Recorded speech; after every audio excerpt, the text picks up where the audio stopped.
Okay, so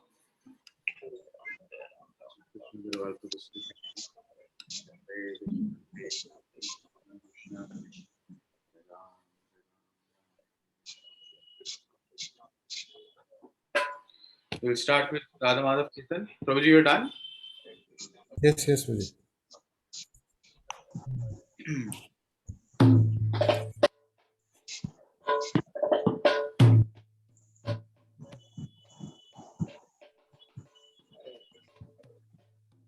Jaya Radha Madhava Kunja Bihari Jaya Radha Madhava Kunja Bihari Jaya Radha Madhava Kunja Bihari Jaya Radha Madhava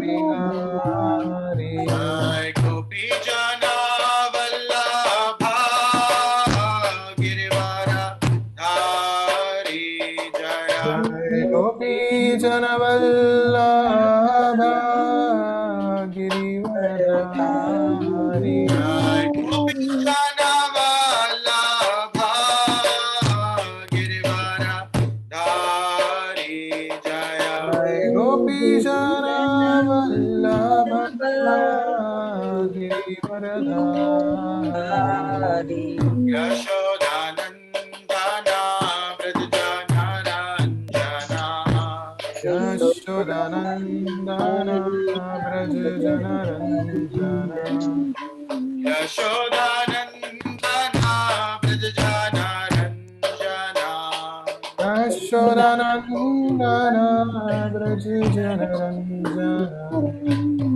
Yamuna Tira Vanachari Yonatira Vanachari Yamuna Tira Vanachari Yonatira Vanachari Jaya Radha Madhava Kunja Bihari Jaya Jai Radha Madhava Kunja Bihari Jaya Radha Madhava Kunja Bihari Jaya Jai Radha Madhava Kunja Bihari Jai Gopi Jana Vallabha Girivara Dhari Jaya Jai Gopi Janavallabha Girivardhari Jai Gopi Jana Vallabha Girivara Dhari Jaya Gopi Janavallabha Girivardhari Yashodanandana Vrajjana Ranjana Yashodanandana Vrajjana Yashodanandana Vrajjana Ranjana Yashodanandana Vrajjana Yamuna Tira Vanachari Yamunatira Vanachari Yamuna Tira Vanachari Yamunatira Vanachari Jaya Radha Madhava Kunja Bihari Jaya Radha Madhava Kunja Bihari Jaya Radha Madhava Kunja Bihari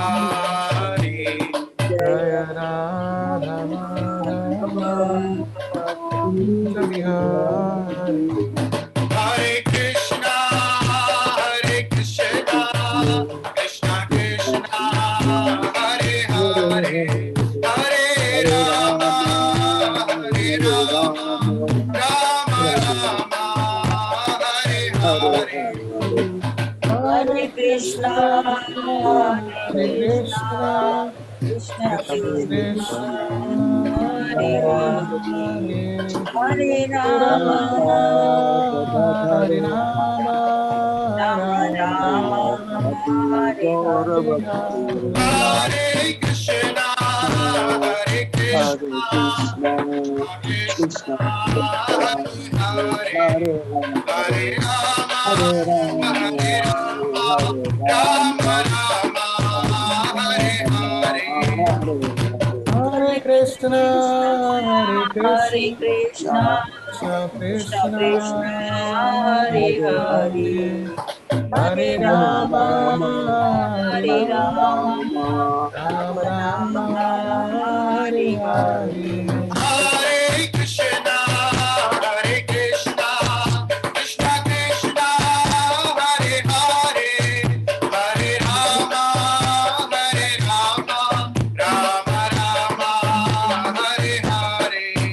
Hare Hare Krishna, Krishna, Hare Hare Hare Krishna, Krishna, Krishna, Krishna Krishna Krishna, Krishna, Hare Hare Hare, Hare, Hare Hare Rama, Rama, Rama Hare Hare Rama, Rama, Rama Rama Rama, Hare Hare Hare.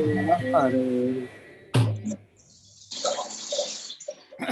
Hare Krishna. Hare Krishna.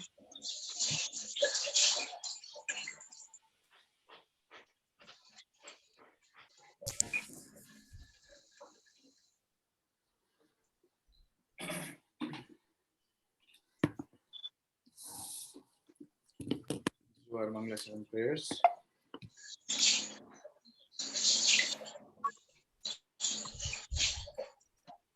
Om Jnanaatimirandhasya Om Jnanaatimirandasya Jnananjanashalakaya Jnananjanashalakaya Militam Yena Aksharammritam yena, Tasmai Shri Gurave Namaha. Tasmai Shri Shri Gurave Gurave Namaha. Namaha. Sri Chaitanya Manobhishtam Shri Shri Chaitanya Chaitanya Manobhishtam, Manobhishtam Sthapitam Yena Bhutale Sthapitam Sthapitam yena Yena bhutale, Bhutale Swayam Rupa Tadamayyam Swayam Swayam Rupa Rupa Tadamahyam Tadamahyam, Dadati Swapadantikam Tadati Dadati Swapadantikam Swapadantikam, Vandeham Shri Guroho Vandeham Vandeham Shri Shri Guru, Guru Yuta Padakamalam Sridharpadakamalam, Shri Gurun Vaishnavamscha Shri Gurun Gurun Vaishnava Namaskar. Shri Rupam Sagrajatam Shri Shri Rupam Rupam Sagrajatam Sagrajatam, Raman, Raghunathanvitam Tam Sajivam Sahagana Tikam, Raghunatam Sajivam Bhaktavam, Sadvaitam Savadhutam Advaitam Sadvaitam Sadvaitam, Savadhutam Pravadutam, Parijanasritam Parijana, Chaitanya Devam Parijana Parijana Saritam, Sahitam Krishna Krishna Chaitanya Devam, Chaitanya Devam Sri Radha Krishna Padan Shri Sri Radha Radha Krishna Krishna Padan, Sahagana Lalita Shri Vishakhanvitamscha Sahagana Lalita Lalita Shri Lalita, Shri Shri Vishaka, Vitamcha, He Krishna Karuna Sindhu He Hare Krishna Krishna Karuna Karuna Sindhu Sindhu, Dinabandho Jagatpate Dinabandho Deenabandho Jagatpate, Deenabandhu Gopesha Gopika Kanta Gopesha Gopisa, Gopesha Gopika, Gopika, Gopika Kanta, Radha Kanta Namostute Radha Radha Radha Kanto, Namaste, Namo Namaste Stute, Tapta Kanchana Gaurangi Saptakanchana Gaurangi, Gaurangi Gaurani, Radhe Vrindavaneshwari Radhe Radhe Vrindavaneshwari, Vrindavaneshwari Vrishabhanu Sute Devi Vrishabhanu Vrishabhanu Devi Sute Vrishabhanu Devi, Pranamami Hari Priye. Pranamami Pranamami Hari Pranamane Priye Hare Priye, वाञ्छाकल्पतरुभ्यश्च कृपा सिन्धुभ्य एव च कृपा पतितानां पावनेभ्यो वैष्णवेभ्यो नमो नमः। वैष्णवोभ्यो नमो नमः। जय श्री कृष्ण चैतन्य जय श्री कृष्ण चैतन्य प्रभु नित्यानंद प्रभु नित्यानंद श्री अद्वैत गदाधर श्री गदाधर श्रीवासादि गौर भक्त वृंदा श्रीवासादि गौर भक्तवृंद। हरे Krishna Hare Hare Krishna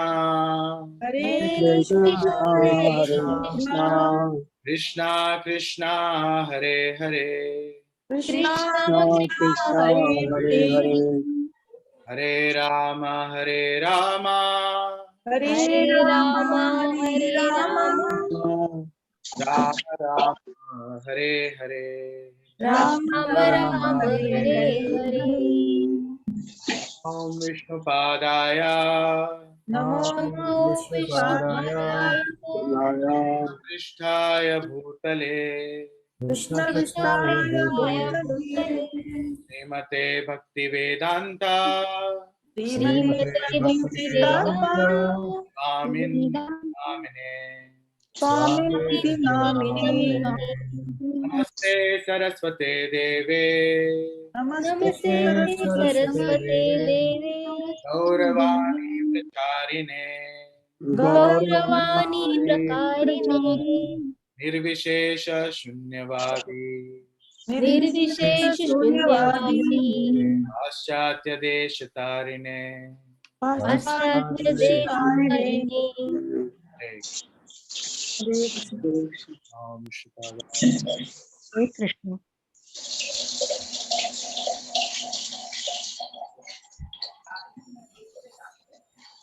Hare Krishna, everyone. So,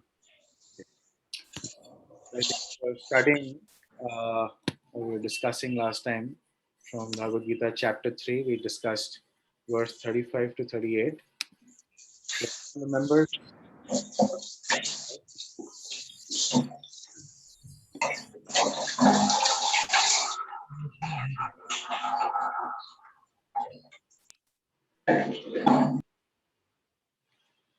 yes, anyone? Anyone remembers the discussion last week? In fact, last week we had two sessions, right? One was the initiation class also. So anything from there also, if you remember, you can share, or anything from the Bhagavad Gita class last week, you can share.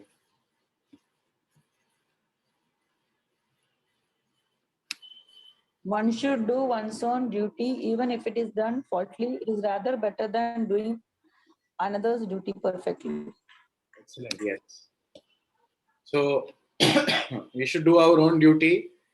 And what types of duties are there? We discussed two kinds of duties. What are the two kinds?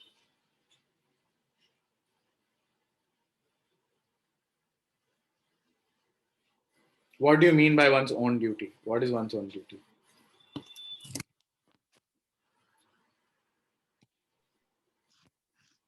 Prabhuji, duty towards oneself, a regular routine or towards Krishna? Yeah, I'm asking the question. Okay, I'm also confused. Whatever service you like to do, we should do it sincerely. It will help you to rise Our slowly, offerings to steadily Krishna. That is to great. transcendental platform. Okay. So what are the two types of duties that we discussed last time? When Krishna is saying it's better to do one's own duty, even imperfectly, rather than somebody else's prescribed duties. The Brahmana will do Brahmana's duty, and Kshatriya will do Kshatriya's duty. Kshatriya will not do Brahmana's duty, like non-violence. Correct. Is it that you should not be forced to do something? Uh, Unwilling to do that's something? true. That's also true. Okay. you should do duties as per your own nature, Nature. born out of nature, right? And therefore Krishna has created this Chaturvarnyam Maya system, right? The four varnas and ashramas. Okay. What are the two types of duties Krishna discussed in Shloka number 35? Two types of prescribed duties.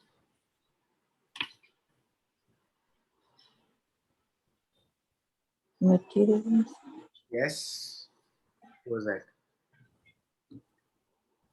Material and spiritual duties. Excellent. Yes. So one is the material duties. The others is the spiritual duties. So what is material duty? Definition. And what is spiritual duty? Definition.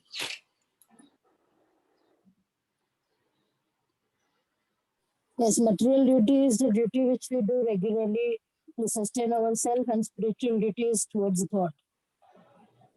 Spiritual duty is Towards God, Lord Krishna, Krishna consciousness. okay. Any other more detailed description from the purport? Slightly. Material duty is the, when we are doing our action without looking for the fruits of those actions. And we do all our actions considering Krishna as a focus point towards, we dedicate all our actions towards Krishna. Spiritual duty is to,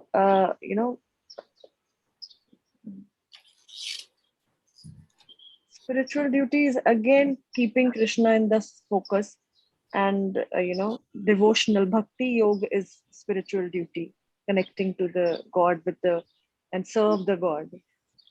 Okay. Anything else? Anyone? What is material duty and spiritual duty? Spiritual duty also kind of where you're cleansing your heart, right? As you progress step by step, you cleanse your heart. Okay. What does Srila Prabhupada write in the purport of Shloka number 35, defining what is spiritual duties and what is material duty?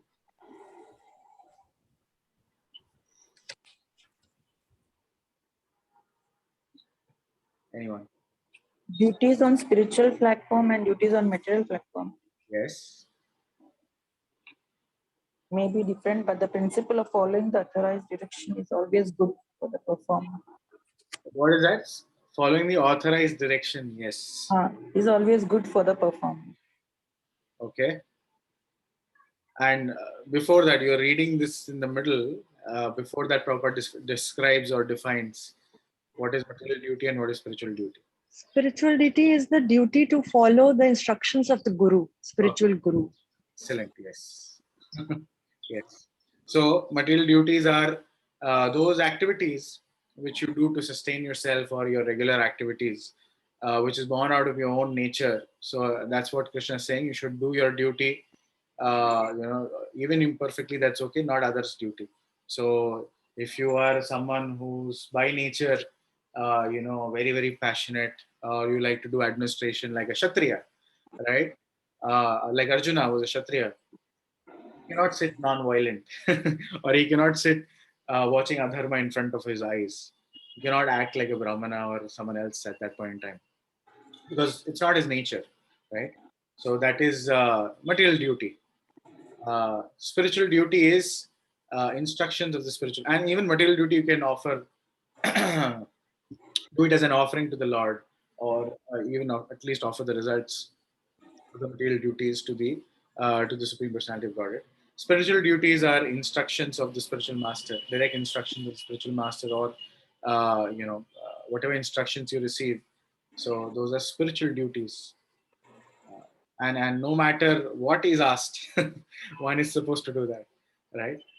So even if it's not as per your liking or some seva that you think you're not so interested in, but since it's ordered by the spiritual master knows exactly what is needed for you to take that next step in spiritual life ahead, and he will give you instructions as per. So you should understand that this is the most essential thing for your spiritual advancement, and do it. Right? That's your spiritual duty. So, do you want to add something here? Okay. I missed the session last time. That is worrying. Okay. Any other points from last session? We spoke about duties. What else? We should prioritize our chanting in our daily routine. Perfect. Yes. And what else? And then only we will be able to complete our task properly Perfect. according to the planning.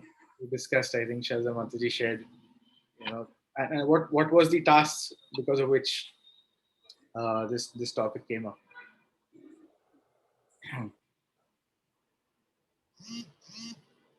So we fall victim to lust so many times. Yes. From lust, anger arises, right? We'll see that shloka ahead is also. And then we are in illusion, right? Yes. And what else? How does the lust cover us? In what different? Krishna gives example, 3 different examples. Smoke and fire, mirror. Yes. Dust on the mirror, and then Child in the womb. yeah. Yes. So 3 different degrees of the coverings of lust. So Also about a rope and a snake. yeah, that was a description for illusion, delusion, and Yes. Yes. illusion is we consider rope to be snake. Delusion is snake to be rope, which is more dangerous. And hallucination is there is no rope, there is no snake, still we see something. Okay.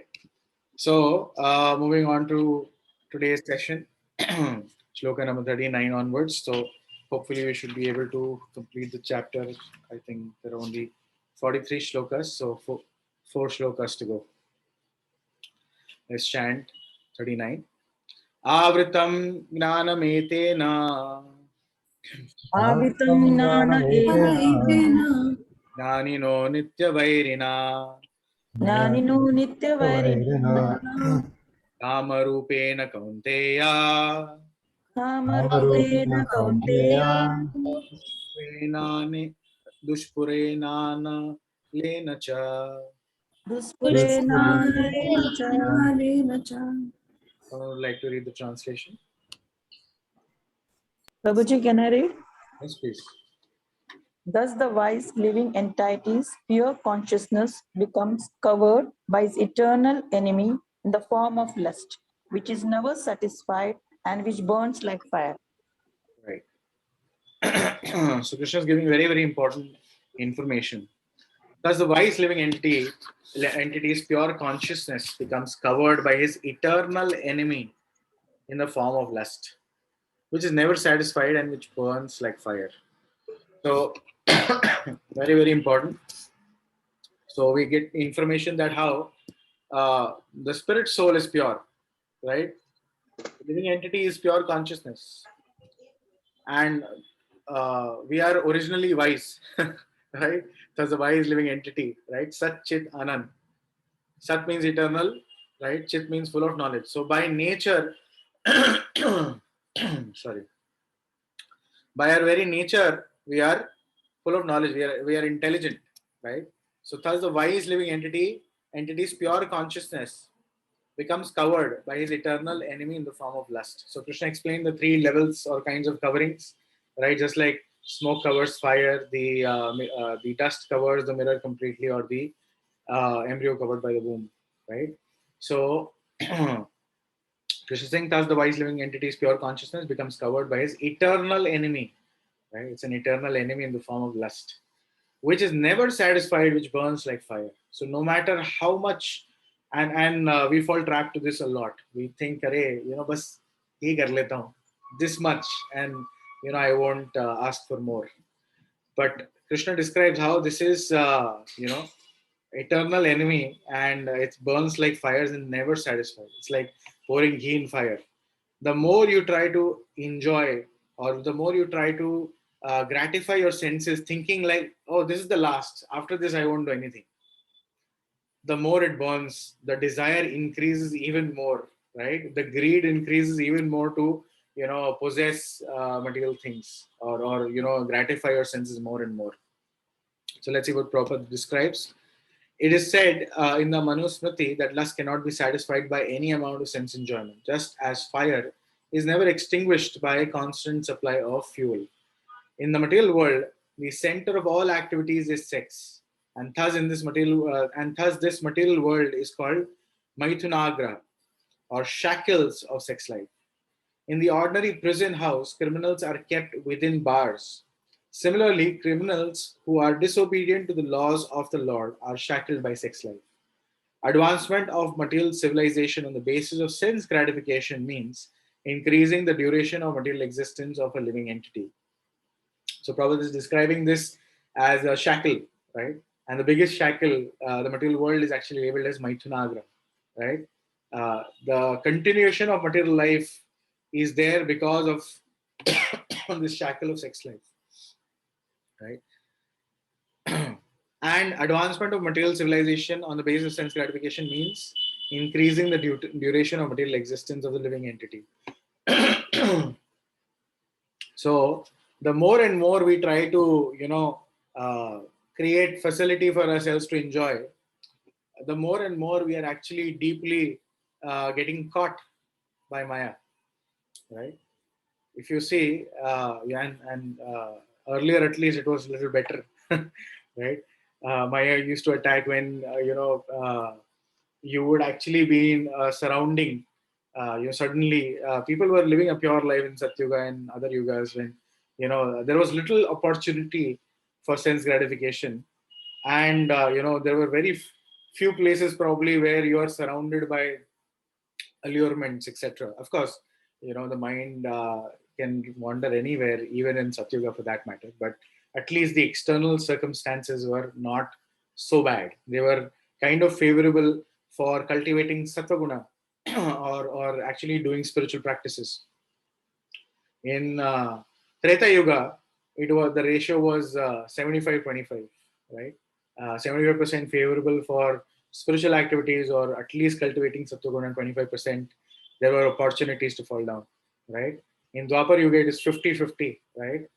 And in Kali Yuga, it is 75% you're surrounded by, 75% of the times you're surrounded by, environment, people, or things which actually distract you. Only 25% there is opportunity for actually cultivating Sattva-guna, and if you're very, very fortunate, then spiritual life, like that. So, and we see with the misuse of our freedom, right? And it's actually up to us also. With the misuse of our independence is the independence to choose. We have the choice to make decisions, to go this way or that way. So we have a choice, and we have the power to choose. So with the misuse of our independence to choose, that 25% gets reduced to 2%, or not even that sometimes, right? The more and more one misuses his freedom, the more and more he's shackled, right? The more and more he'll feel the burden of, I'm actually dictated or controlled by something, right? Which is nothing but lust at the end of the day. I'm controlled by lust. And the more and more you exercise the power of choice to make the right decisions, the more and more that freedom increases, right? And then you can put yourself consciously in an association which will uplift you. You can put yourself consciously in an association where you get to chant and uplift yourself spiritually, right?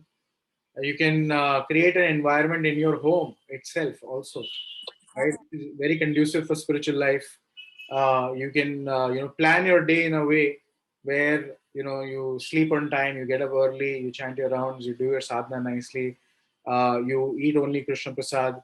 So the more you exercise, and like we discussed since so many classes, very, very distasteful in the beginning.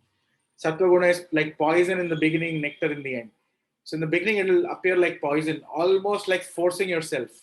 Don't apply the previous shloka there, right? The previous shlokas where we're discussing, do your duty, don't do others' duty, right? Don't force yourself.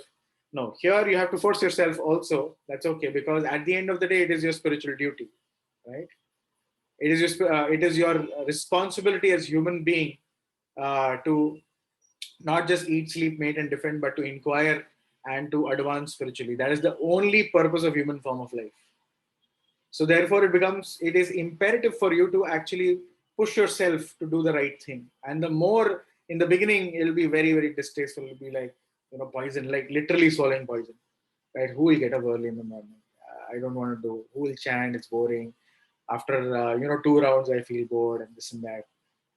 But if you push yourself slowly and steadily, and it can go step by step. Not that I push myself. Let me chant 64. Although I cannot do one, let me chant 64. Not like that. But using your intelligence, right? Slowly and steadily, you push your mind little by little, right? And then you'll start developing taste. Then that we are actually in tamoguna, we're covered by ignorance. So it says in tamsoma jyotirgama, right? Because we are covered by tamas, ignorance. So we have to push ourselves, literally break out of the coverings of tamas, just like the embryo. Child has to break out of that embryo, right? So you have to break out of this tamas and at least rise above to sattva. Obviously, you cannot just completely be in sattva all the time, but at least oscillate between sattva and sometimes rajaguna is still okay instead of ignorance. So so we have to like break out of this shackle of sex life more and more because we're still shackled, right? You have to give up that, or we are trying to lose it. We have to break it at some point in time completely. So because the more and more we are victim to that, the more and more we lose our freedom. Right? So advancement of material civilization basis of sense gratification means increasing the duration of material existence. The more you look for comfort, the more you look for sense gratification, the more and more births you more and more bodies you're creating for yourself in future. Every action creates a future body. Every action it'll decide what kind of body you're going to get in future. So you have to be very careful and choose very wisely, essentially. So while one enjoys sense gratification, it may be that there is some feeling of happiness, but actually the so-called feeling of happiness is the ultimate enemy of the sense enjoyer, right? It is like somebody, just imagine, somebody comes and gives you a nice drink, and that drink is spiked, and the person basically wants to make you unconscious, take you to a hospital, remove your kidneys, remove your eyes, remove some organs, and sell it and earn some money. If you know this, and somebody is giving you that nice fresh orange juice to drink, which is spiked, will you take that orange juice? No. Sorry? No. No, right? No, Prabhu. No. Only a maha fool will accept it. Okay, let me take this orange juice and drink and fall unconscious and let the person do whatever he wants to take some organs and operate on me. It's okay. And let me tell you, we make this choice every single time. We know, at least now that we are reading Bhagavad Gita, we know this is poison. Sense gratification is like poison, right? And especially when you're when there is something which is against the four regulative principles, which is like out and out clear poison, right? Meat eating, gambling, intoxication, illicit sex, right? If you indulge in any of these, it's like literally drinking poison. It's like inviting, yeah, I know it is, or I know there is poison in the juice, I'll drink and I'll die. But just because it tastes sweet, let me drink it. So immediate, instant, maybe 30 seconds of pleasure on the tongue. Oh, I feel so nice. It is, very cool and sweet. But then you're going to die because it's poison. Only the biggest fool will do that. And we are those biggest fools. We are choosing this every time.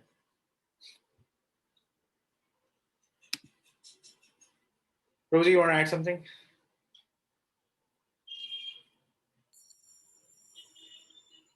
There's a story of King Yayati, I think, in Srimad Bhagavatam. He was given the opportunity to enjoy for many thousands of years. And after he enjoyed for many thousands of years, he reached the conclusion that these senses cannot be satisfied. Prabhupada writes in one book somewhere that we think that, if I gratify my senses, then I will be happy and the senses will relieve me. But nor do they relieve us of wanting to enjoy. And in fact, they ask for more. Just like Prabhupada writes here that it is like just as fire is never extinguished by constant supply of fuel. So imagine you want to extinguish fire and we put more fuel in it. It is only going to burn and ask for more. So similarly, enjoying sense gratification is like that. The more we enjoy, the more we would want to enjoy. The senses will never say, okay, you have done enough for me, now you can rest. They'll ask for more and more and more and more. And, So, and sorry to continue. My bad. I thought you were done. I just, one more point is coming to mind when Prabhupada there writes that advancement of material civilization on the basis of sense gratification. In the modern day world, that is the basis of civilization. That how can we increase sense gratification in every sphere? So all the technological advancement that we have is only for centered around this basic thing, that how can we live a more comfortable life? How can we live a life where we can enjoy our senses in every possible way? So that is the sum and substance of everything. If I have to have a house, then it has to be for enjoying my senses. If I have to, be happy, I have to have a mobile phone. If I have to drive somewhere, I need to have a nice car. The basis of everything is sense gratification. It's not like Claudia was saying, in Satyuga, things are much more favorable. Why they were favorable? Because the activity of a living entity was centered around trying to realize ourselves. Whereas in the Kali Yuga, everything is centered around sense gratification. Practically everything, every billboard you see, every advertisement you see, buy this product, purchase this product, and be happy. In other words, gratify your senses and then try and be happy. But just like we just now saw, that the senses can never be satisfied. They'll always ask for more. The more we try to satisfy them, they'll all ask for even more and more and more and more. So consumerism is one big thing we need to be very, very careful of. The idea that we can tell more. Roji is this I'm facilitating consumerism, unfortunately. Anyways, so yeah, I just remembered an interesting episode. So Prabhupada, so there was a Rath Yatra in New York, and Srila Prabhupada was there. Devotees were chanting and dancing, and they were. There was a point they were walking, and there was this devotee who was looking at some Matajis, right? Some American ladies were joined also. So this devotee was looking there. So Prabhupada came from behind and just told his brahmachari, right? She's really beautiful, right? And this devotee was completely embarrassed. Like, what to say, yes or no? So then, somehow he gathered courage, like, yes, Prabhupada, very beautiful. So Prabhupada then remarked, American women are really, really beautiful. And this devotee brahmachari, he was surprised. Right? And then Prabhupada made the second statement, that's why you have to build these big, big skyscrapers. So it's because, you are shackled by the idea of sex life, or you're shackled by somebody's beauty, or you're attracted. Because of that attraction, you have to do so much hard work to build skyscrapers. Right? Otherwise you can live normally also, right? In a small hut, in a small house. But you have to do all of this. You have to create this whole, all the fancy things in the world, just because you're shackled, because you're attached, you want to show off, etc. So the more we try to enjoy, the more we plan to enjoy, right? That is where our sufferings or miseries really start. And it's not that we are saying no to, enjoyment, not to enjoy, because at the end of the day, we are not saying that, oh, we are not looking for enjoyment, or we are not looking for pleasure. We are all pleasure seekers, actually. right? We're all seeking pleasures, right? Let's be honest. But the real pleasure you can only get when you are connected to the Lord. It's like you cannot separately enjoy from Krishna, no matter how hard you try, right? And the material world is created just so that you realize that you cannot enjoy separately from Krishna. Just think about it. When do you feel more happy? When you sit and enjoy a nice meal while others are serving you, or if somebody has experienced serving others and then eating, what do you enjoy more? When we serve Second others. option. Yeah. When you serve, you actually enjoy more, and after serving everyone, when you sit and eat, it's even more enjoyable, right? Even more Yes, pleasure. Prabhuji. So you're not saying no to enjoyment or no to pleasure, but spiritual pleasure, right? That is the ultimate thing, and that's eternal pleasure. We are looking for pleasure, eternal pleasure, not flickering. We don't want non-permanent happiness, right? We want permanent happiness. That is only possible when you connect with Krishna. Okay, let's move on. Any thoughts or questions or doubts on that while this loads? Any reflections? So we're not asking you here to give up, don't eat dry fruits from tomorrow, right? Or, don't go for early morning walks on the beach, etc. No, we're not saying that. Do your work. So this is sattva guna, and you can actually try and be in sattva guna and even shuddha sattva as much as spiritual activities you do. So, intelligent people, they are enjoying pleasure in the mode of higher happiness in the mode of sattva guna or even shuddha sattva at times. All right. Indriyani manobuddhir Indrani manobuddhi asyadhisthanamuchyate अस्याधिष्ठानं मुच्यते namuchyate एतैर्विमोहयति एषा एतैर्विमोहयति एषा आवृत्य देहिनां. ज्ञानमावृत्य Anyone can read the translation, please? Can I read, Prabhuji?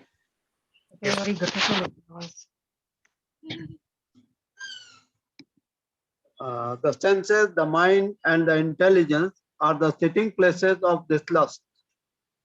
Through them, lust covers the real knowledge of the living entity and bewilders him. Sorry. So here, Krishna basically, he started describing chapter 3 actually with Arjuna's question, what is better, renouncing work or doing work? And then Krishna goes on to explain Nishkam Karma Yoga. Then he also touches upon Karma Kand and how you can elevate Karma Kand into Karma Yoga, etc. Right? And then, he describes how even those who are devotees, just to set examples, they, follow their prescribed duties, almost detached, etc. like that. And then, what is the impediment, the biggest impediment or the biggest enemy, right? Which almost forces somebody to act in the wrong way. Krishna is describing as lust. So till such point, Krishna is describing, what is lust, how it covers us. Now, how to tackle this lust, right?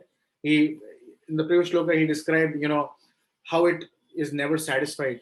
So some properties of lust. Now he is describing how to defeat the enemy. So for defeating the enemy, we need to understand where is the enemy first, right? So therefore, Krishna is saying the senses. He is describing the sitting places for lust. The senses, the mind, and the intelligence are the sitting places of this lust. Through them, lust covers the real knowledge of the living entity and bewilders him. Right? Again, the senses, the mind, and the intelligence are the sitting places of lust. Through them, lust covers the real knowledge of living entity and bewilders him. So, Prabhupada described here, the enemy has captured different strategic positions in the body of the conditioned soul, right? And therefore, Lord Krishna is giving hints of those places so that one who wants to conquer the enemy may know where he can be found. Just like, when there was Kargil war, there were a lot of lives which were lost on the Indian side. They were trying to, surmount the peak or, capture high positions which they lost. And they were not understanding I think some years ago I was hearing this interview of this soldier. He was describing, he actually lost his leg also. He was describing, the biggest problem for us was we were not knowing where the bullets were coming from. And therefore there were many casualties on our end, right? But somehow or the other later, they figured where the enemies exactly is, and then they could actually recapture those peaks. So here also the enemy has captured different strategic positions in the body Krishna is describing, and therefore he's giving hints of those places so that one who wants to conquer the enemy knows where he can be found. Mind is the center of all activities of senses, and thus when we hear about sense objects, the mind generally becomes a reservoir of all ideas of sense gratification. And as a result, the mind and the senses become the repositories of lust. Right? So as soon as, you hear of your favorite dish, right?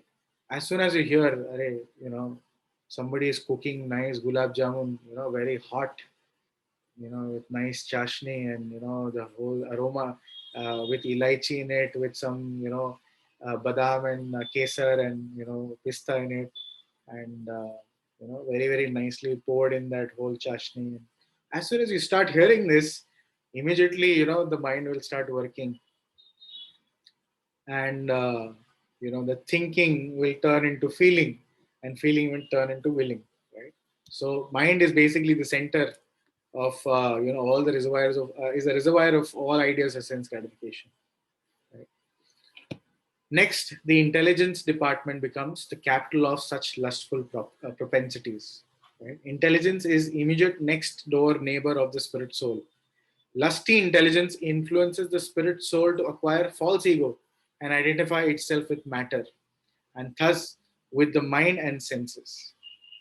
So now, if your intelligence is polluted, if the intelligence is also lustful, whatever the mind says, the intelligence will immediately think, "Arey haan, theek hai, chalo, let me, go to the order from this restaurant, or let me, buy this packet immediately and cook something for myself." And intelligence will immediately start working. How do I fulfill this desire right now?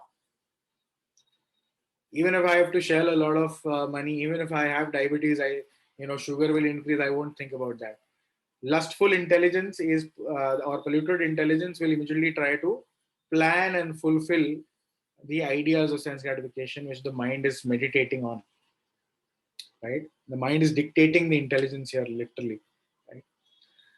And the intelligence is actually identifying itself with the mind and the senses. That, intelligence will say, "Arey, theek hai, I have maybe some sugar, it's okay, but if I don't enjoy, what is the point of living?"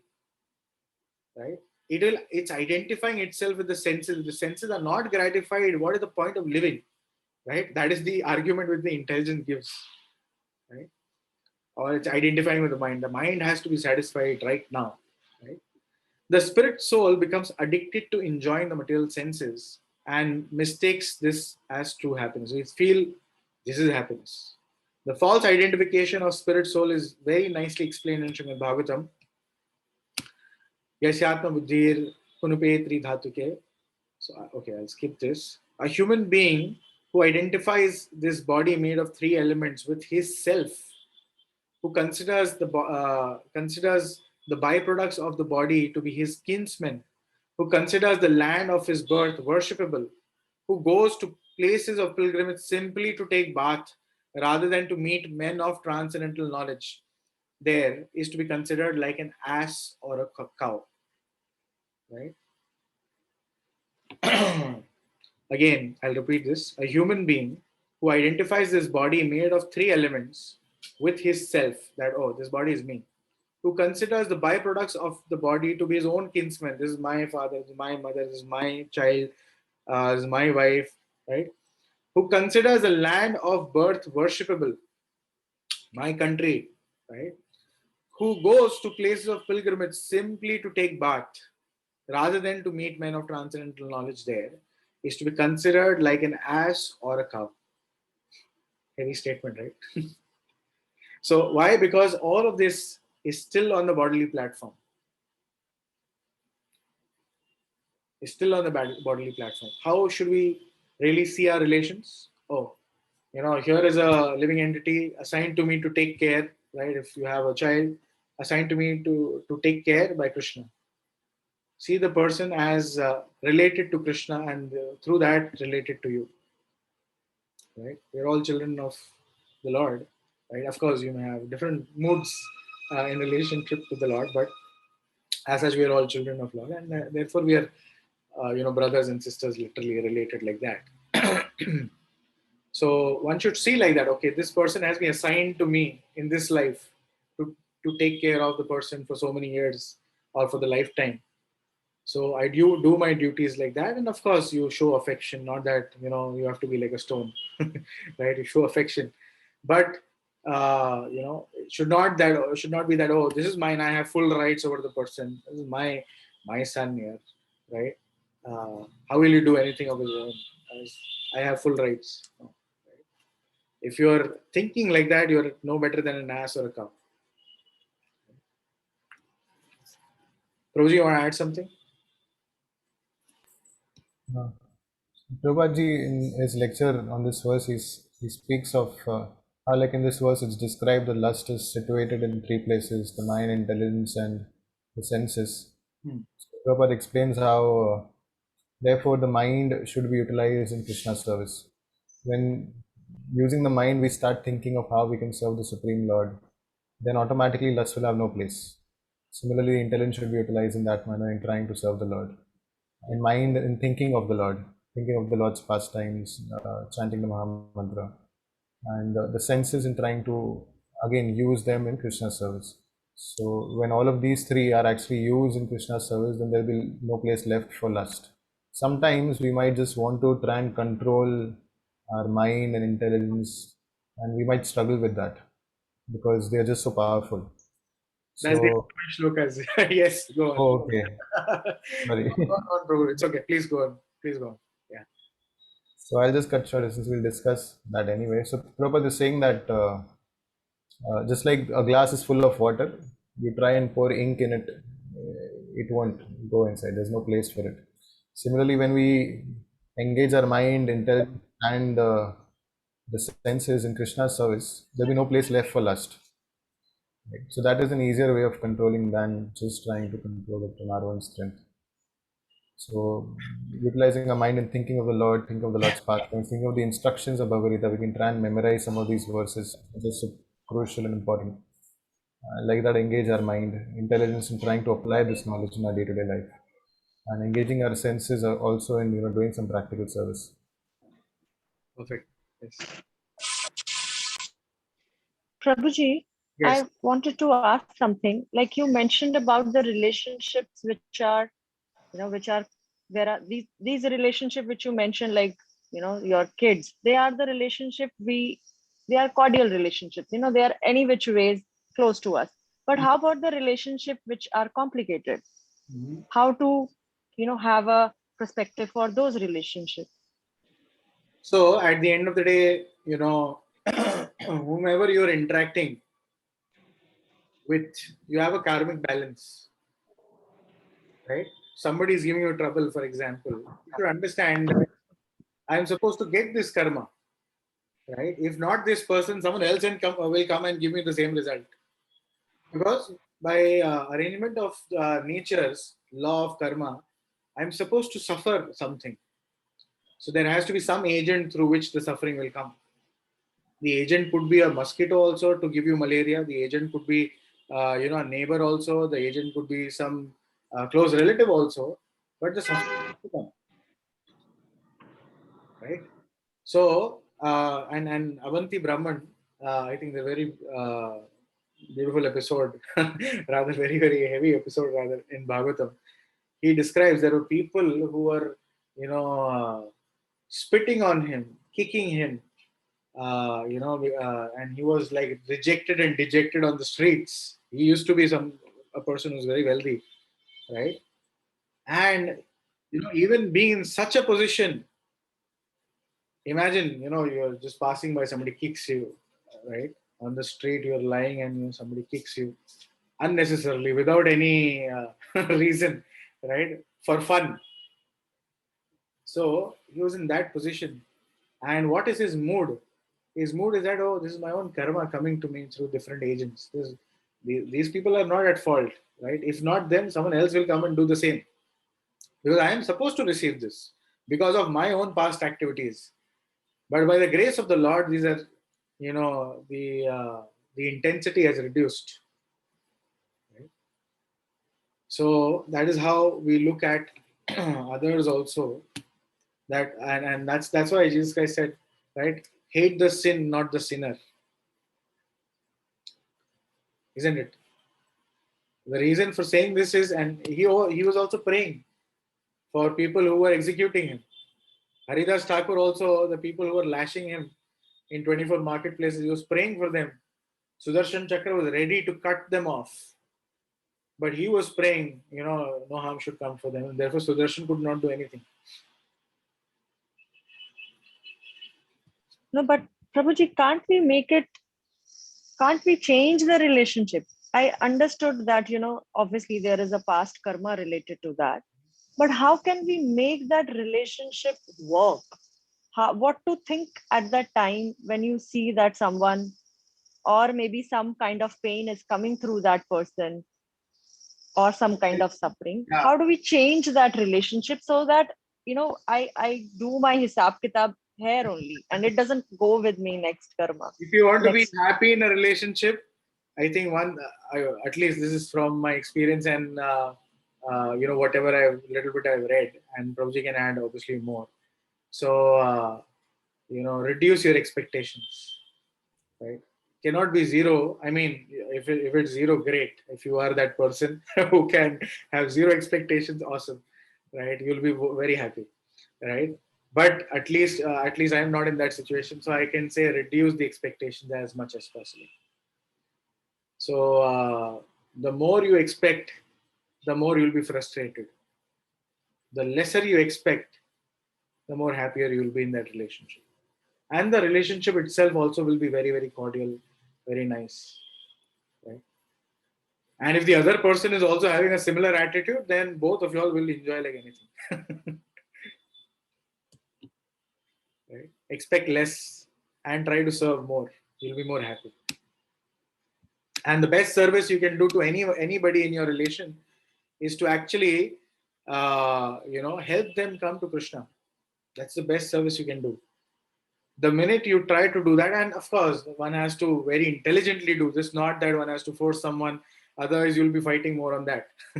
Right? One has to very smartly, devotees are intelligent, you have to very smartly, very nicely feed the person prasad, right? As much as possible. Not that you fill his mouth with all prasad even when the person is full. No.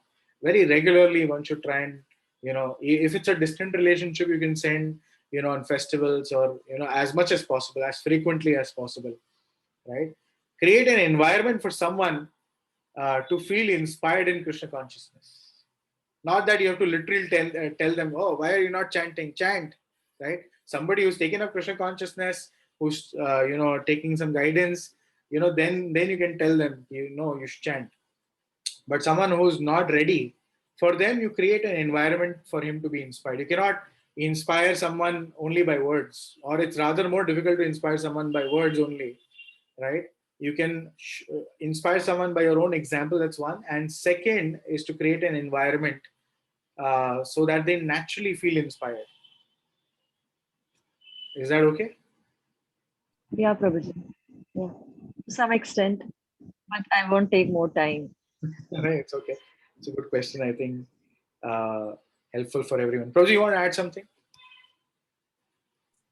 I actually missed the question. So, Her question was, how do you make a relationship work and how do you change the direction of a relationship if it's, going in a wrong direction? How do you bring it back to track and actually have some nice exchanges versus some negative exchanges? I hope that was a question, right? Prabhuji, that Yeah, I think Prabhu, what you said was just right. Then expectations, not have much expectations, and always be forgiving. Because just hearing once, either you need to forgive the person or you need to forget the person.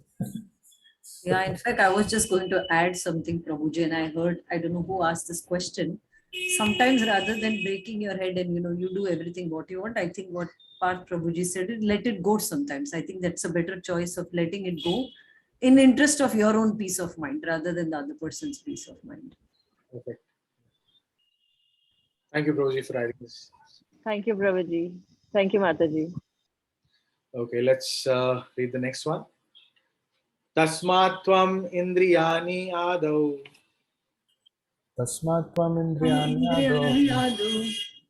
niyamya bhartarshabha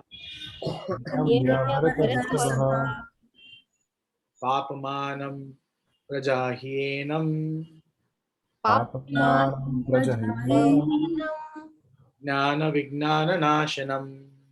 jnana vijnanashanam. Can someone read the translation? Prabhuji, may I read? Hare Krishna. Yes, please go ahead. Translation. Therefore, O Arjuna, best of the Bhāratas, in the very beginning, curb this great symbol of sin, lust, by regulating the senses, and slay this destroyer of knowledge and self-realization. Yes. So Krishna is saying, therefore, O Arjuna, best of the Bhāratas, in the very beginning, curb this great symbol of sin, right? What is the great root of sin, right? Ignorance, and immediate next is lust, right? So curb this great symbol of sin, lust, by regulating the senses, and slay this destroyer of knowledge and self-realization. So Krishna is saying, like Prabhuji was explaining also, right? What are sitting places? The mind, the intelligence, and the senses, right? So one may say, "Arey, my mind is not under control. How can I, do anything about it?"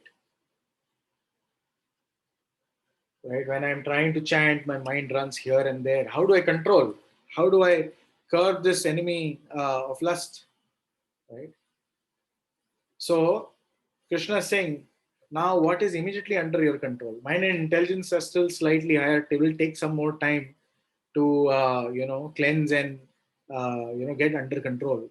Even intelligence, for that matter, you have to literally wash the intelligence in the pure river of Vedic knowledge. So the more and more you wash, the more and more your intelligence will become purified. Right? The food for intelligence is, right, knowledge. So lust is destroyer of knowledge, right? Slave is destroyer of knowledge. It's destroyer of knowledge. So our knowledge has been destroyed and our intelligence has been polluted, right? Your material knowledge is not real knowledge. No matter how educated one is, it doesn't guarantee that the person won't cheat. Doesn't guarantee that the person won't sin, right? So material education is just not really making you a good person. It's just making you giving you information rather how to earn some money. That's it. Right? So the whole idea, right? If people are very very if people are educated, right, then there is progress. Some states like Kerala and some other states, again, so somebody from Kerala, no offense, or some other states where the literacy rate is really high, right? Crime rate is also very high. It's not that only where people are not educated, there only crime rate is high. In the most literate states of India, the crime rate is very very high. Atheism is on its peak in those states, right? Atheism is on its peak, and you'll find even people joining, terrorist groups from those states. Imagine. And people take pride, oh, I'm so educated. Right? In fact, some people, they print it in cards, everywhere, their degrees, wherever possible. They'll print their degrees against their name, right? Doctor so and so, MBA so and so, right? So this education is actually not really making a better person. And what is real knowledge? That is being destroyed very systematically through modern day education, actually.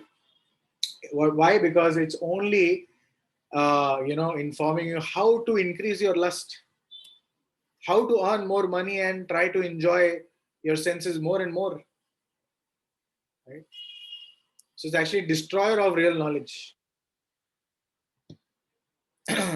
So Prabhupada is describing, the Lord advised Arjuna to regulate senses, because that is something you still immediately control. Your mind intelligence will take some time, regular hearing, reading of Srimad Bhagavatam and Bhagavad Gita, right? Your intelligence will get purified. Mind will also slowly and steadily get purified. Mind, you still try to chant Hare Krishna and somewhere it will run and you'll have to bring it back.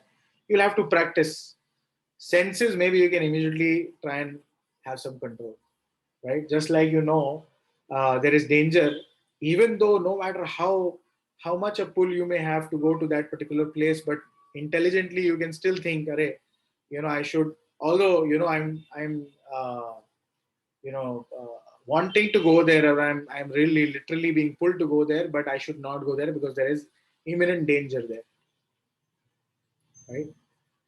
So one should at least regulate the senses. Senses are under our control, right? Somebody superior yells at you, right? And internally, you will be yelling back at them, but externally, at least senses, you keep your self shut, because if you open your mouth, you'll be in trouble, more trouble, right?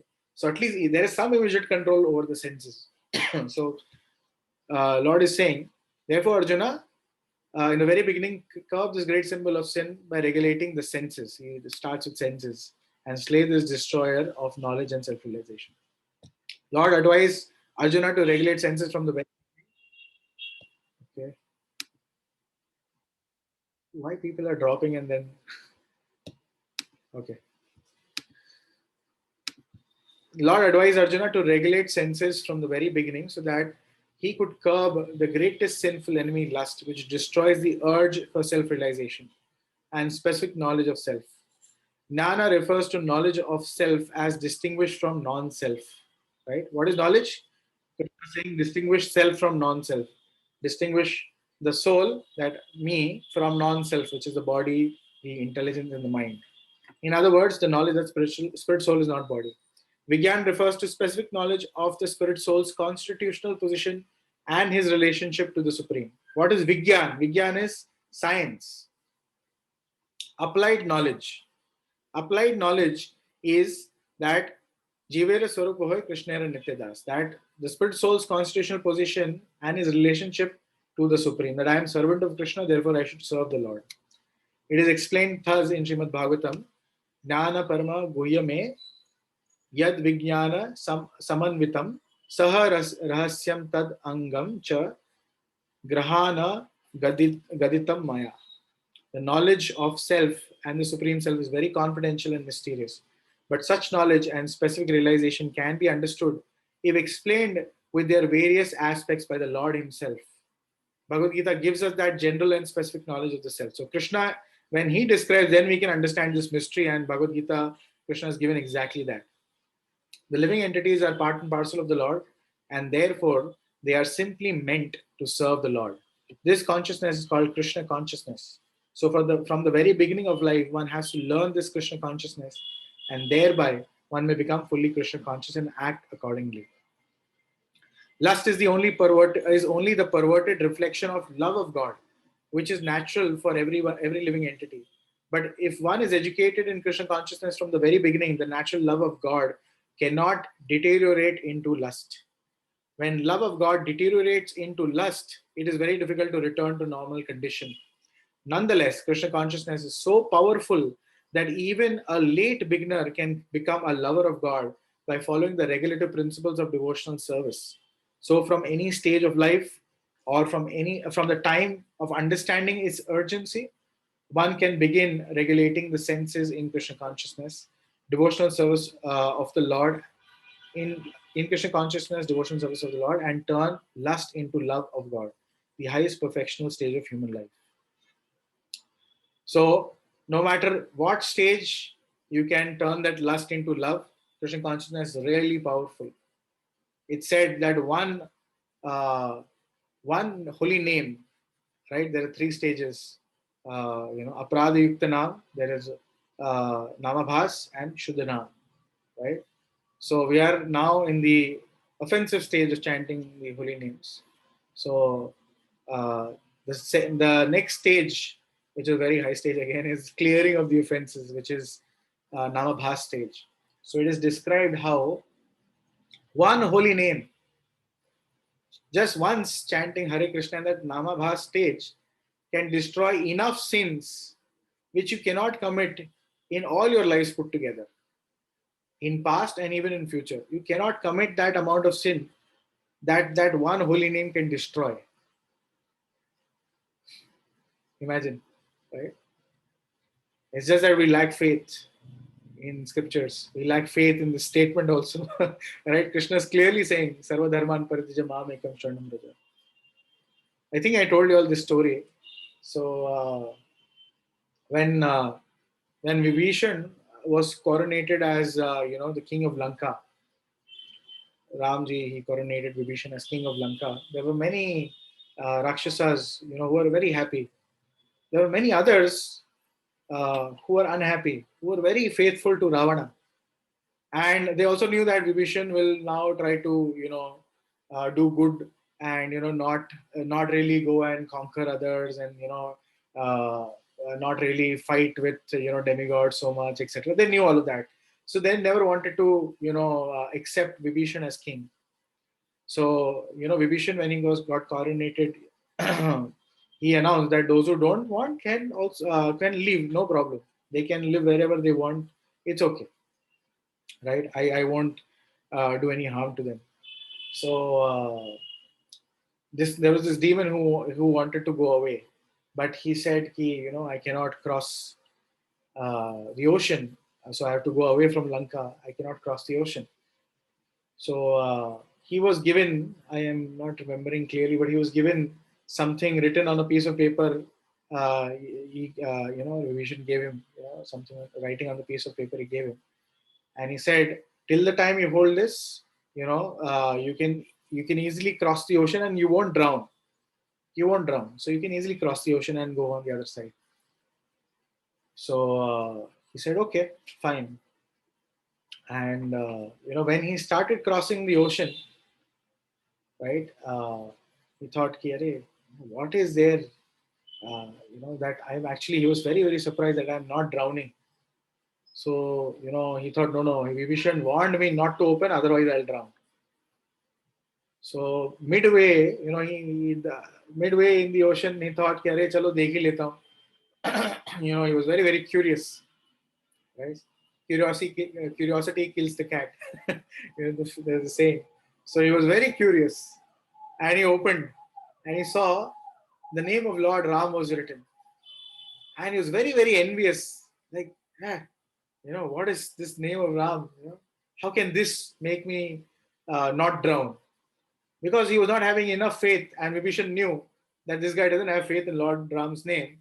Therefore, he told him not to open that piece of paper where the name is written. But then he opened, and he immediately thought, how can this do anything? And he drowned in the middle of the ocean. Right?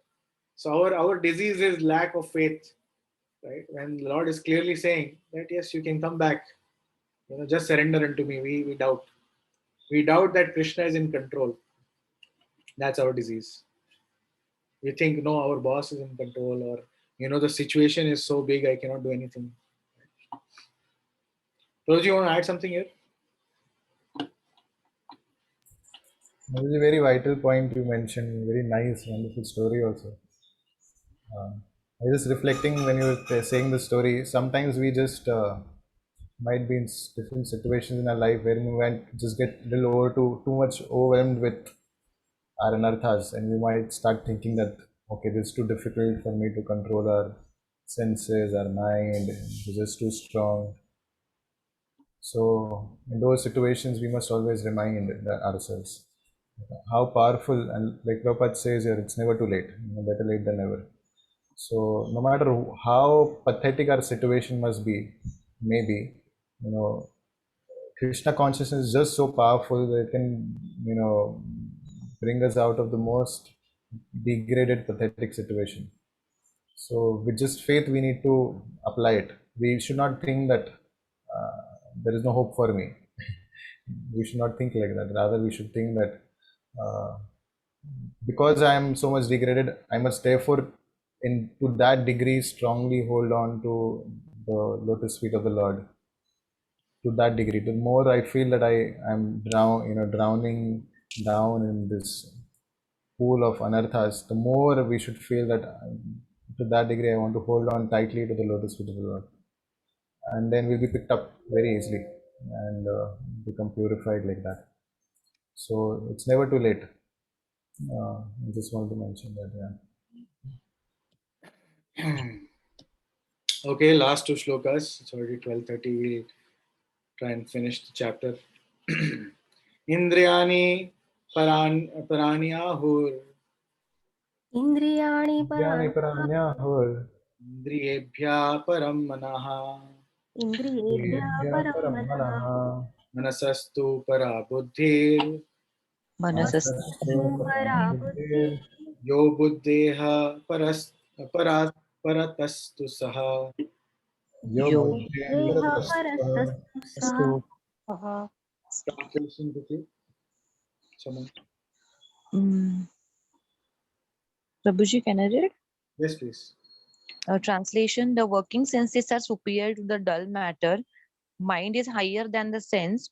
Intelligence is still higher than the mind, and the soul the soul, is even higher than the intelligence.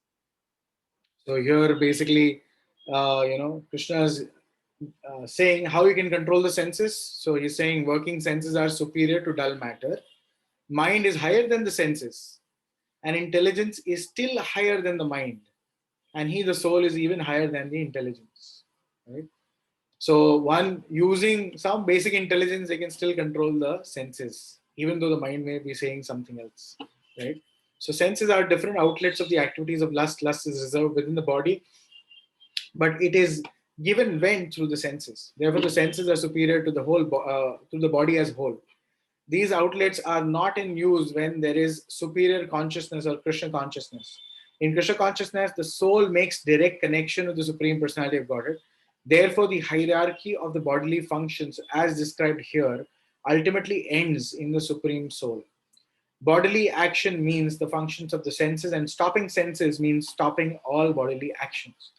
But since the mind is active, even though the body may be silent and at rest, the mind will act as it does during dreaming. But above the mind is determination of the intelligence, and above the intelligence is the soul proper. If therefore the soul is directly engaged with the Supreme, naturally all the other subordinates, namely the intelligence, mind, and senses, will automatically be engaged. In Katha Upanishad, there is similar passages in which it is said that the object of senses are superior to the senses, the mind is superior to the sense objects. If therefore the mind is directly engaged in service of the Lord constantly, then there is no chance that the senses will become engaged in other ways. This mental attitude has already been explained. Param drishtva nivartate. If the mind is engaged in transcendental service of the Lord, there is no chance of it being engaged in lower propensities. In Katha Upanishad, the soul has been described as Mahan, the great. Therefore, soul is above all, namely the senses, sense objects, the senses, the mind, and intelligence. Therefore, directly understanding the constitutional position of the soul is the solution of the whole problem. With intelligence, one has to seek out constitutional position of the soul and then engage the mind always in Krishna consciousness. That solves the whole problem. A neophyte spiritualist is generally advised to keep aloof from the objects of senses. But aside from that, one has to strengthen the mind by use of intelligence. If by intelligence one engages one's mind in Krishna consciousness by complete surrender into the Supreme Personality of Godhead, then automatically the mind becomes stronger, and even the senses are very strong. Like serpents, they will no more be effective. Even though the senses are very strong, like serpents, they will be no more effective than serpents with broken fangs. But even though the soul is the master of intelligence and mind, and the senses also, still, unless it is strengthened by association with Krishna consciousness, there is every chance of falling down agitated mind. So again, very, very nicely with examples, Prabhupada is describing how, there is every chance for us to fall down. Senses are like serpents, very strong. But, uh, you know, uh, by exercising that freedom of choice and choosing Krishna, using our intelligence and engaging our mind and senses in Krishna's service, right? If we go by our lives, then we can curb these senses which are very strong, right? We can engage our mind slowly and steadily, purify the intelligence in the mind, and be Krishna conscious, right? So, but still we have to be very vigilant, because at any point in time the senses can, raise their hoods and bite. But if we are keeping them under control through Krishna consciousness, then those serpents are like serpents with broken fangs. They're not effective. So the hierarchy is, sense objects are higher than the senses also. The senses are higher than the body, higher than the senses are the sense objects, and higher than that is the mind. Higher than the mind is intelligence, because intelligence, with purified intelligence, you can control the mind. And higher than the intelligence is the soul, right? And higher than the soul, of course, is the super soul, the Lord. Prabhuji, you want to add something?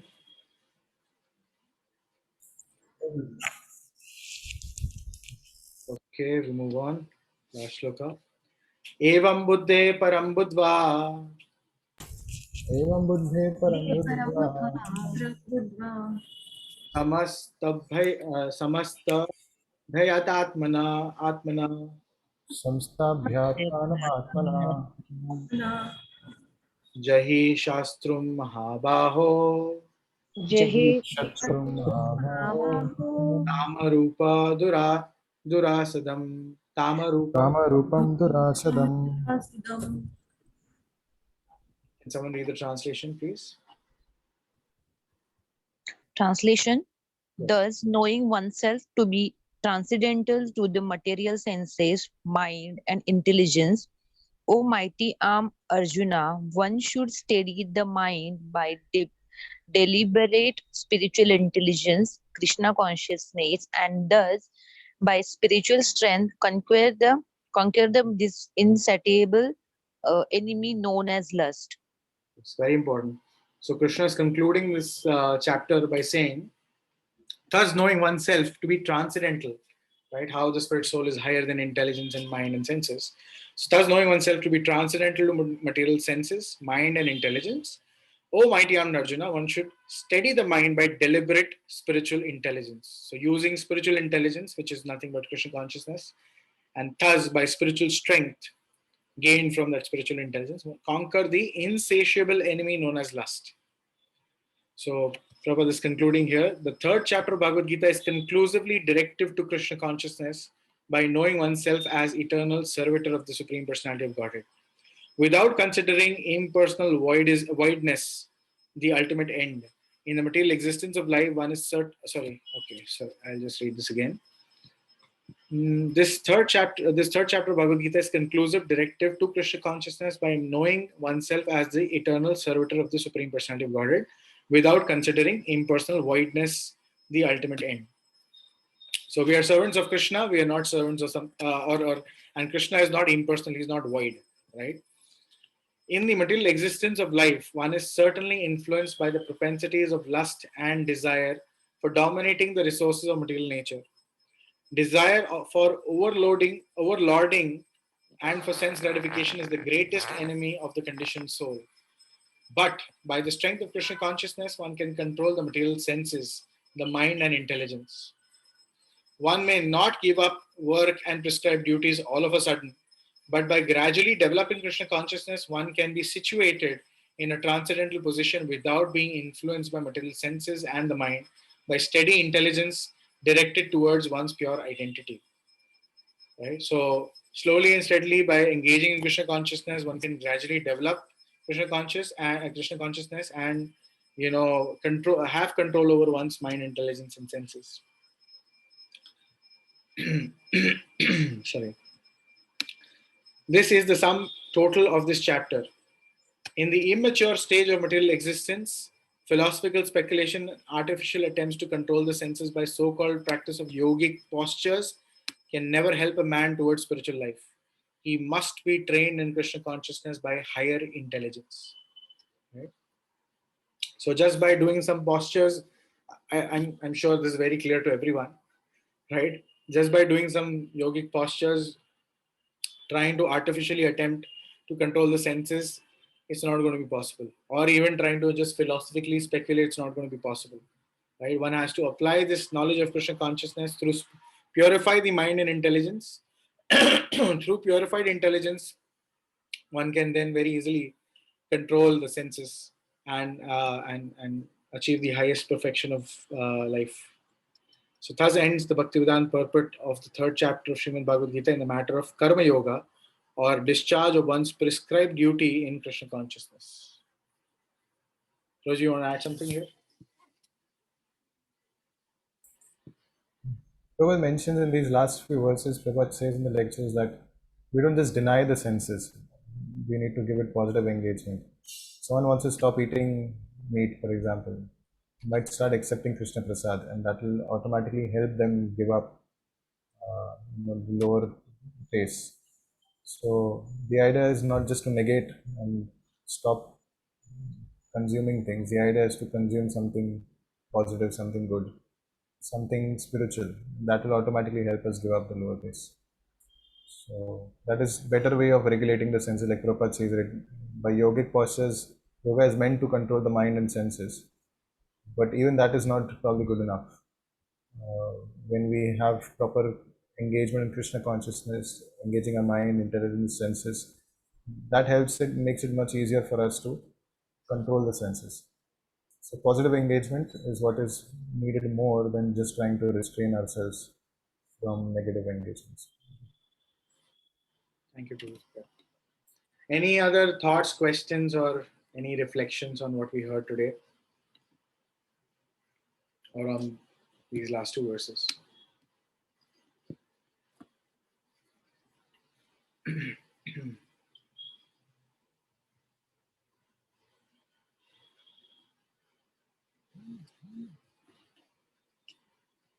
Any thoughts on how to apply this knowledge? How do we practice what we just heard?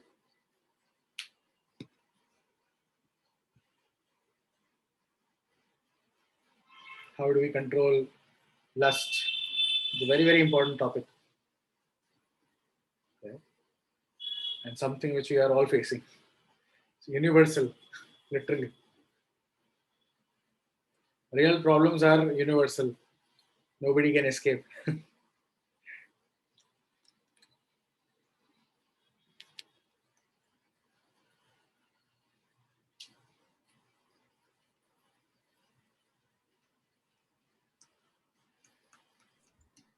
Can I say something?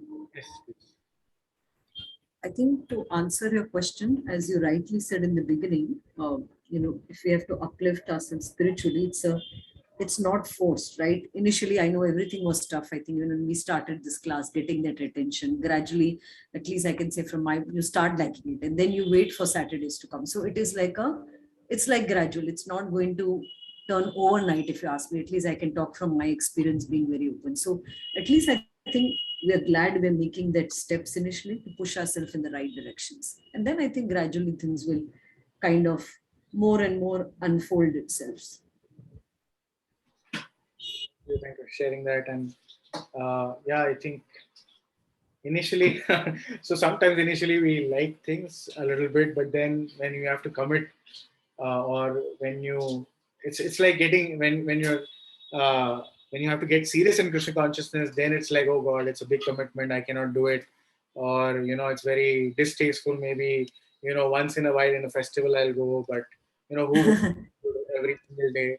All kinds And of thanks to the lockdown, initially it was difficult Saturdays, but I think the lockdown itself kind of, facilitated this whole thing better. Like I personally never thought I could make it Saturdays. Not only that, I never thought I would start Bhagavatam, because for me, night also is we work even round the clock. But then somehow I made time 9 to 10. So we work around the clock in our area of work, whatever it is, XYZ. But somehow I think we made that time. So I think that itself is a progress, like yes. There's baby steps. Yes, baby steps. I think I'm happy. And I think I'm happy with that, with those steps. It's gradual. Take the next immediate step which is possible, right? Whatever Yes, that's what even Kṛṣṇa is saying right now. So mind and intelligence might be bigger enemies for you to might be bigger positions for you to capture immediately. Start with the senses at least. Control the senses, curb the senses, and then slowly and steadily purify the mind and the intelligence through spiritual intelligence. Yes. Thank you for sharing that. Yeah. Any other thoughts, anyone? May I, Reshma here? Yes, please. One way I could think of, like, to control our lust or our senses, to engage into Kṛṣṇa consciousness, to like engage into services or the chanting or prayers, as much as possible, like in your own way, be in way of a Kṛṣṇa consciousness. That is what I think of. Okay, so from now on, I think let's make it slightly more specific. So I remember I was just, having, we are having this midterm assessment, and a lot of people. I filled my assessment, and a lot of people are sending their assessments to me, and we have something called as SMART goals, right? SMART goal means S stands for specific, M stands for measurable, A stands for achievable, R stands for realistic, and T stands for time bound, right? So SMART. You don't want to hear this. This is so corporate. Yeah. I don't want to hear this. We live and breathe in it every day. But when you apply this, right? When you apply, what we are doing for people who are like literally sucking the juice out of our lives. When you apply the same professionalism in Kṛṣṇa consciousness for our spiritual careers, you'll be enriched more and more versus being, sucked out. So next time when we are saying, or when we're thinking, how do we apply this? Instead of generically talking, okay, we should chant more, we should, read and do service. No, be a little bit more specific. Okay, right now I'm doing this much. Can I add maybe one more service? I'm chanting 2 rounds. Can I now add 3 rounds? Or something like that, something which is measurable, something which you can literally, like Mataji was saying, baby steps, even if it's a small thing. Can I start watering Tulsi? This is the kind, what service, right? Okay, we have to do service. We'll do more service, but what, right? If you actually think deeply and figure out what is that service, that's at least one step that, okay, you figured out this is the service that you should do. Next time around, you might end up doing that service once, twice, and maybe continue regularly. Even watering Tulsi at home, I started like that. Just simply watering Tulsi at home. That's it. I was doing nothing else.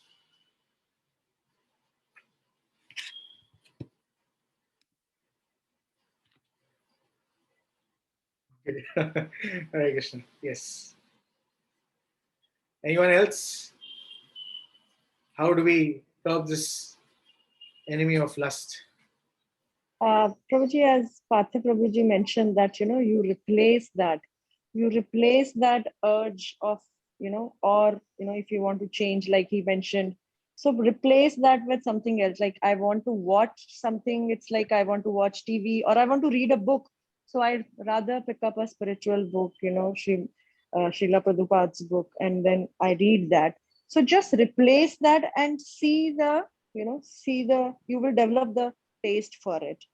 Yeah, just replace your sense gratification with the spiritual deeds. Are you participating in the Bhagavatam readings? Yes, sir. Yes, Prabhuji. Nice, great. Thank you for that. Yes, I shall say something.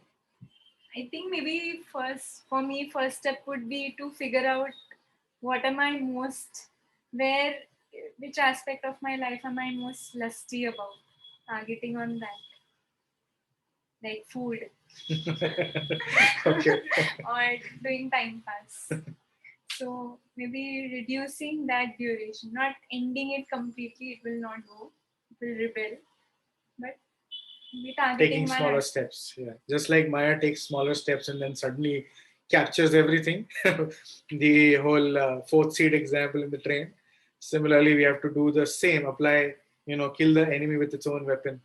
Right? Small Or- steps. or like if I'm very possessive about something, extremely possessive, so accepting, yeah, this is my case. So reducing at least half an hour of the day, I can, instead of being possessive, I can think, no, everything belongs to the Lord. I think, Prabhuji, this is the core of the practical application, because wherever we struggle in life, wherever, like I can simply say that, I was figuring out for discipline in my life, and then the smaller step I gave myself, okay, I will start with one shlok and one round in the morning. And then slowly, you add up to it. And then slowly you add up to it. I think this is the full juice of how the life should be. Slowly, by accepting, reducing, and replacing. Perfect. Yeah. Where is Preeti Power today? She's not there. I think you mentioned discipline. I certainly remembered her.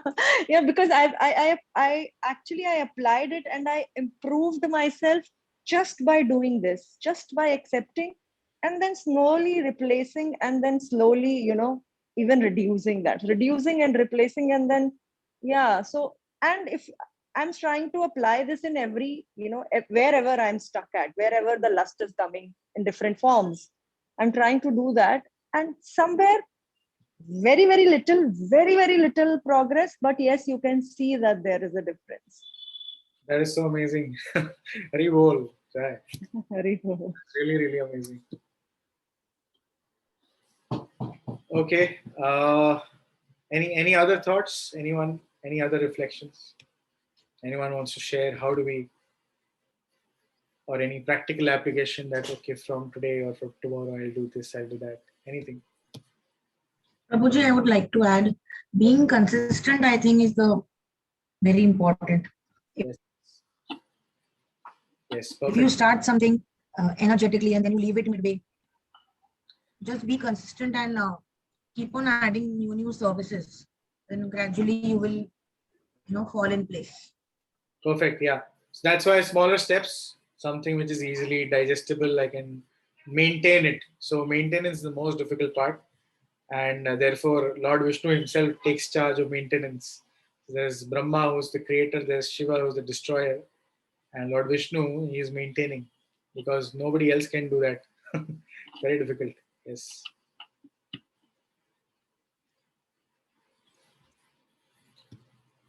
Okay. So, should we stop here?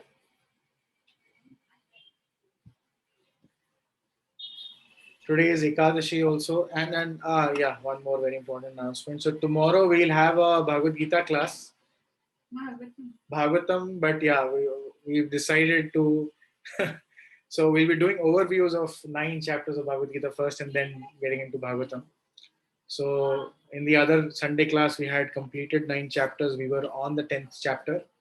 So I think what we will do is do overview of 10th, 11th, one chapter each session. If possible, 2 chapters each session, but at least we'll try 1 chapter each session. That's more realistic. So like that, we'll finish from 10 chapter till 18 chapter, and then we'll get on to Bhagavatam. Is that okay with everyone? Yeah, Prabhuji, it sounds very good. Yes, Prabhuji. So those who had already were on 10 chapter, they will also have a conclusion of Bhagavad Gita over the next few weeks, and then we can start with Bhagavatam. All right, so we'll stop here. Rosie, you want to lead a short kirtan? Okay, Ruji.